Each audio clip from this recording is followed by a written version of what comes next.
यही एकता हमारे जीवन में हमारा प्राणाधार बनती है, श्वासाधार बनती है, हमारे जीवन का रक्षक बनती है।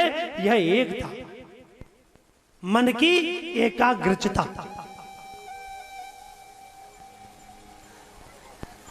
ये तो मन है, ये दौड़ाता रहता है।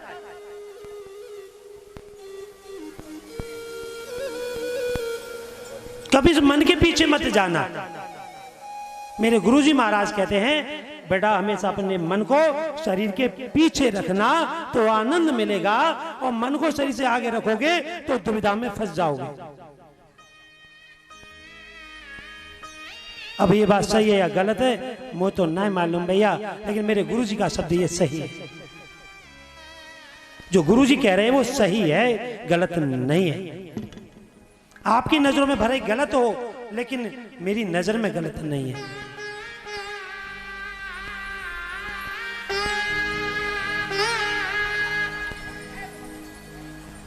एक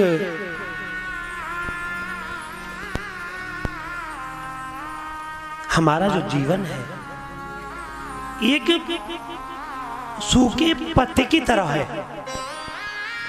हमारा जीवन एक सूखे पत्ते की तरह है। जब भी इसमें प्रभु फूंक लगा देंगे तभी ये उड़ जाएगा। जब भी प्रभु फूंक लगा दे। अब तुम लोग कहोगे हम अभी ना अभी तो कट कटे भी तो 10 साल निकाल देंगे, गारंटी है?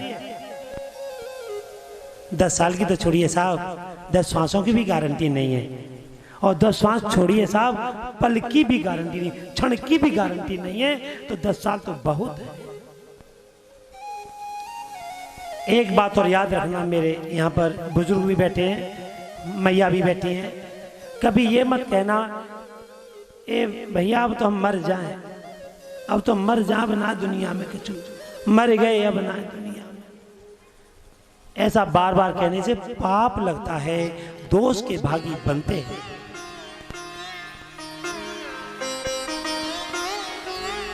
अगर तुमको इतनी ही परेशानी है तो अपने बचे कुछ जीवन को प्रभु की शरणों में लगा दो, तो तुम्हारा उद्धार हो जाएगा।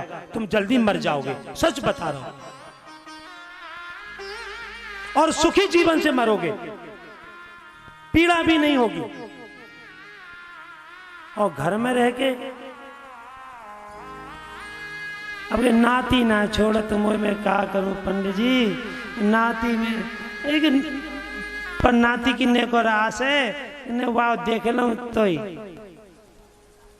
अभी तक बेटा देख रही है, अब नाती देख रही है, पंटी देख रही है, और पंदी जब संती देखिए है? कुछ नहीं है इस जीवन में। कभी कभी वैसे मेरे पिताजी पांडित कर्म नहीं करते थे, लेकिन वो हमको बताते रहते थे, बेटा अपना जीवन ऐसा यापन करना, अगर लोग तुम्हारे शरीर की कोई बुराई करे तो फिक्र मत करना, और जो भलाई करे उसको सुनना मत। भलाई करे तुम्हारी, प्रशंसा करे तो सुनना मत, वहां से भाग जाना। और यदि कोई तुम्हारी बुराई कर रहा है तो उसके पैर छू लेना, राधे राधे कर लेना उसको। ये बात सही है, गलत नहीं है। जिन गुरु से मैंने दीक्षा ली वो भी यही समझाते हैं कि तुम्हारी कोई बुराइयां करे तो गौर से सुनो, ध्यान दीजिए। क्यों? कहीं ना कहीं तुम्हारी कमी है, तब वो बुराई तुम्हारी कर रहा है। अब उस के बुराई करने में तुम्हारी कहीं ना कहीं भलाई है, और जो तुम्हारी प्रशंसा कर रहा है वो तुमको खड्डे की ओर ले जा रहा है। अरे भाई तू तो बताओ, अरे भाई बताओ भैया, अरे भैया समझो गयो पोखरा में, पीछे पोखरा है ना? पोखरा पोखरा है।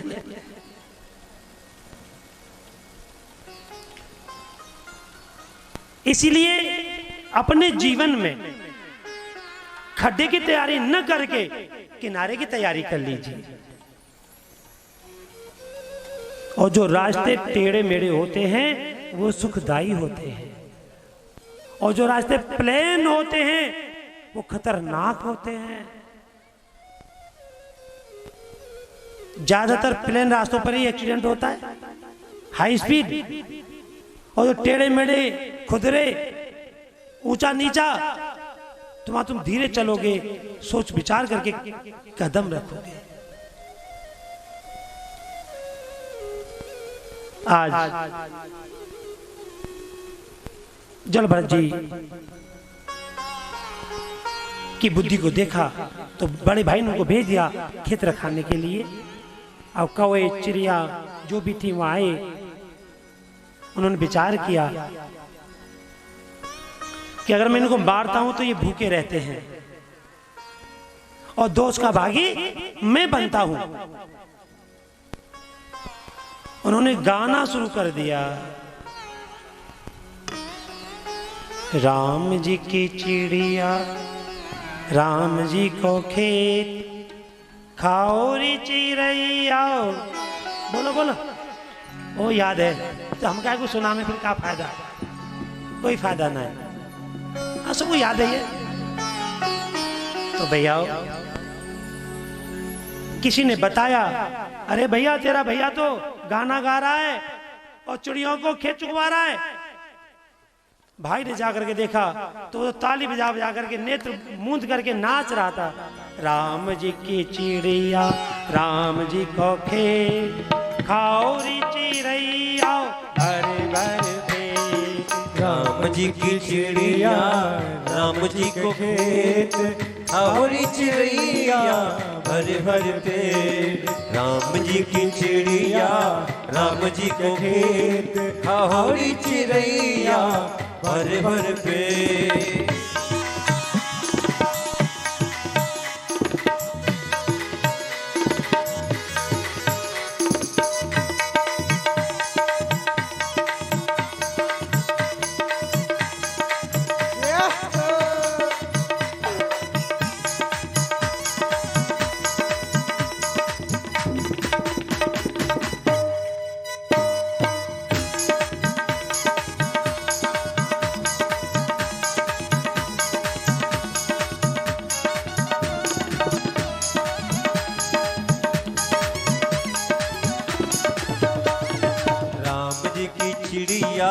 राम जी को खेत, खाओ री चिड़ैया भर भर पेट। राम जी की चिड़िया राम जी को खेत, खाओ री चिड़ैया भर भर पेट। और कहने लगे भरत जी कि चिड़िया आओ री, खाओ खूब उदर भर भर के। चिड़िया आओ री, खाओ खूब उदर भर भर के। खूब उदर भर भर के, ओ चिड़िया खूब पेट भर भर के। ओ खूब चिड़ैया खूब पेट भर भर के। ओ चिड़िया आओ री, खाओ खूब उदर भर भर के। चिड़िया खाओ रे भर भर भर के।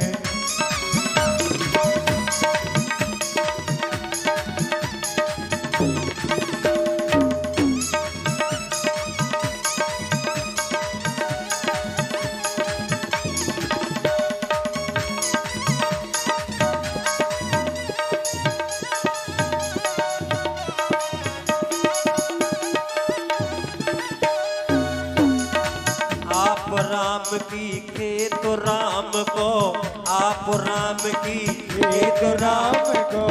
आप राम की और खेत राम को, आप राम की खेत राम को।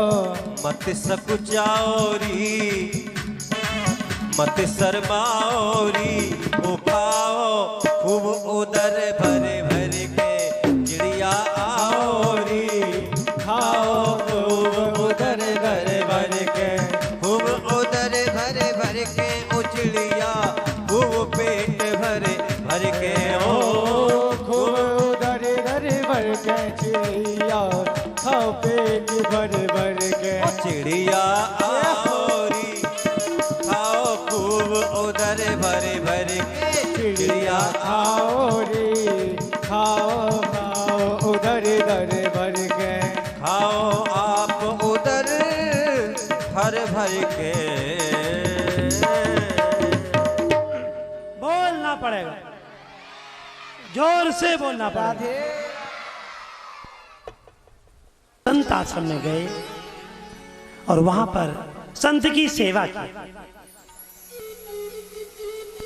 कुछ समय रहने के बाद वो भी संत स्वर्ग को सिधार गए और उसी आश्रम पर संत भरत जी ने अपना डेरा बना लिया।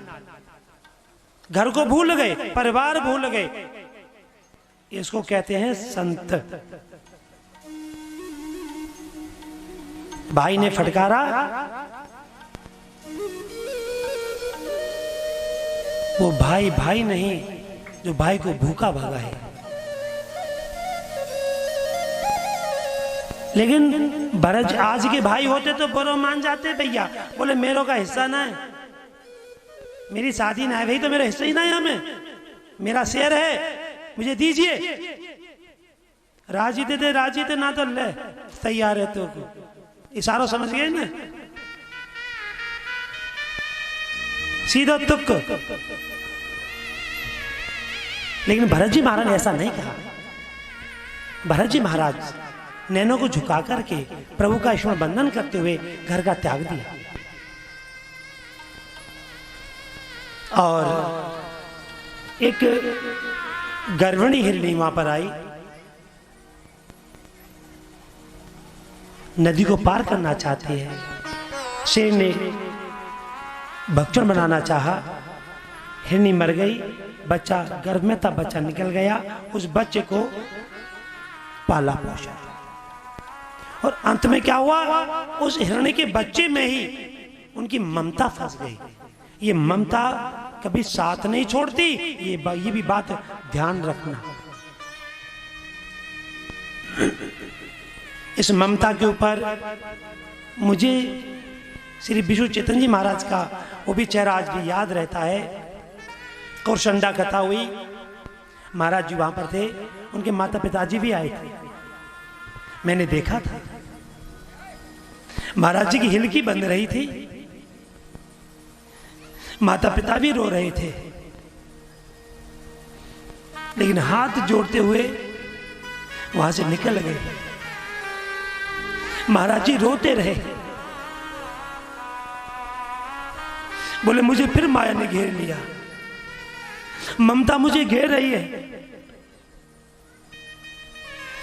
महाराज जी बहुत रोए मंच पर बैठे बैठे। मां की ममता उबल रही है, घेर रही है। शायद मुझे लगा, उसके बाद मेरी एक कथा में 2 कथाओं में मुलाकात हुई। उसके बाद शायद वो हर क्षेत्रम इलाहाबाद गए, वो अपना मुंडन कराया और नारंगी रूप धारण कर लिया।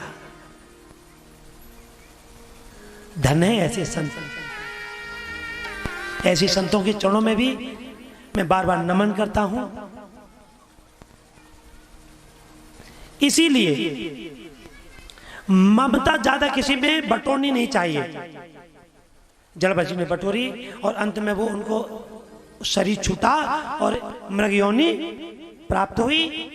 भैया बताते हैं मृगयोनि में उनको यादाश्त बनी रही। उन्होंने कहा बहनी ये क्या किया, मुझे छोड़ देना चाहिए ये।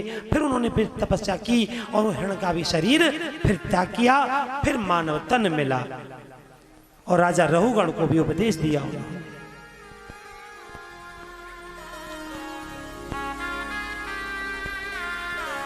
कि तयोदितं व्यक्तमवि प्रलब्धं भरतो समे स्वादधि वीरभार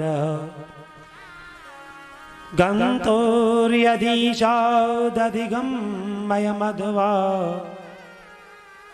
पीवेति राशो न विदां प्रवाद। भगवान राजा रघुगढ़ कपिल मुनि क्या समझा रहे हैं, सांख्य शास्त्र का ज्ञान जानने के लिए। वानी राजा रघुगढ़, तू सुपात्र नहीं है, किसी भी ज्ञान का तू पात्र नहीं है। अभी तू जब सुपात्र ही नहीं बना तो पात्रता कहां से आएगी? भैया ज्ञानोपदेश दिया। राजा रघुगढ़ का जो अहंकार था वो नीचा किया और राजा रघुगढ़ जी नीचे उतरे और जड़भरत जी के चरण पकड़ लिए और जड़भरत जी ने उनको पूरा उपदेश दिया। भैया आगे मेरे प्रभु जी कहते हैं, नरकों का भी वर्णन आता है। 29 प्रकार के नरक बताए गए। आगे कानकुब्ज नगर में, जो कि कन्नौज, यहां पर मैं थोड़ा सा प्रकाश इस कथा पर दूंगा क्योंकि समय नजदीक है। अजामिल जो है, अजा का अर्थ है, अजा माने माया, और माया में फंसा हुआ जीव ही मिल, जो माया में मिल जाता है वही अजामिल कहलाता है। जैसे कहते भैया गागर में सागर भरना, अजामिल, अजा का शब्द एक बकरी भी है। वैसे मुझे किसी संत ने दोहा दिया था, मैं उसका अर्थ कोशिश कर रहा हूं लेकिन अभी पूर्ण रूप से प्राप्त नहीं है। और वो दोहा इस प्रकार से है कि अजा सहेली ता शिरप ता जननी भरतार, जाके पुत्र के मित्र को सुमिरऊं बारंबार। ये मुझे संत ने दिया था। बोले बेटा, लेकिन वो गुजर गए, मैं उनसे तो पूछ नहीं पाया, थोड़ा सा बताया था उन्होंने, बाकी अपना थोड़ा सा भी अनुमान किया। तो अजामिल ने अंत समय पर 10वां पुत्र नारायण, नारायण नाम लिया तो बैकुंठ पधारे। भैयाओ, हमें इस कथा से केवल यही तात्पर्य होता है, अपने घर में जो भी संतान होती है उस किसी न किसी एक बच्चे का प्रभु के नाम पर नाम होना चाहिए। हो सकता है कि हमारे प्राण निकले और उस बच्चे का नाम मुख पर आ जाए, तो तुम अजा से बच जाओ, अजामिल नाम से बच जाओ। अंत में भगवान का नाम पुकारा कि शाके थ्यो परिहासं वा इतोतम हेलनमेव वा वैकुंठ नाम ग्रहणमेषा घरम हरम विदो पतिते स्खिलितो भगन संतष्टो सप्त आहतः हरितव्य से नाह युमान हृदयातना। अंत में कोई कवि दोहा भी लिखते हैं कि राम राम रटते रहो जब तक घट में प्राण, और कभी तो दीन दयाल के भनक पड़ेगी कान। बोलना पड़ेगा। अब मैं जबरदस्ती नहीं करूंगा, मत बोलो, जोर से बोलना पड़ेगा। अब एक छोटा सा भजन।